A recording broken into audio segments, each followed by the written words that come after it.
એક નાનકડા ગામમાં ગંગારામ નામનો ખેડૂત રહેતો હતો. તેના ઘરે એક નાની બિલાડી હતી. તેનું નામ મિની હતું. મિની ખૂબ જ ચંચળ અને બુદ્ધિશાળી હતી. ગંગારામ અને તેના પરિવારને મિની ખૂબ જ પ્રિય હતી.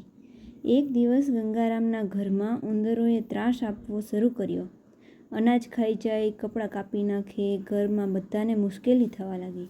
ગંગારામ ખૂબ ચિંતિત થયો. મિનીએ આ બધું જોયું અને વિચાર્યું, હવે મને કંઈક કરવું પડશે. તે રાત્રે શાંતિથી બેસી રહી અને ઉંદરોના રસ્તા ધ્યાનથી જોતી રહી. થોડા સમયમાં તેને ખબર પડી કે ઉંદરો ક્યાંથી આવે છે. બીજા દિવસે રાત્રે મિની તૈયાર થઈ ગઈ. જેમ જ ઉંદરો બહાર આવ્યા, મિનીએ એક પછી એક ઉંદરોને પકડવા શરૂ કર્યા. થોડા જ દિવસોમાં ઘરમાંથી બધા ઉંદરો ગાયબ થઈ ગયા. ગંગારામ અને તેનો પરિવાર ખૂબ ખુશ થઈ ગયો. તેઓએ મિનીને વધુ પ્રેમ અને સારો ખોરાક આપ્યો.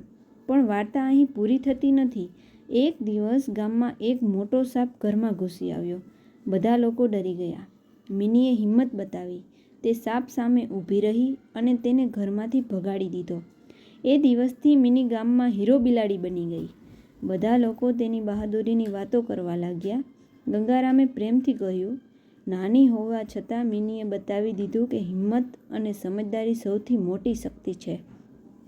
શિખામણ: નાનો હોવો કમજોરી નથી. હિંમત, બુદ્ધિ અને મહેનતથી કોઈ પણ મોટી મુશ્કેલી જીતી શકાય છે. રોજ નવી વાર્તાઓ સાંભળવા માટે અમારી ચેનલને સબસ્ક્રાઈબ કરો. ને મારી વાર્તા પસંદ આવી હોય તો લાઈક કરો, કમેન્ટ કરો અને શેર કરો.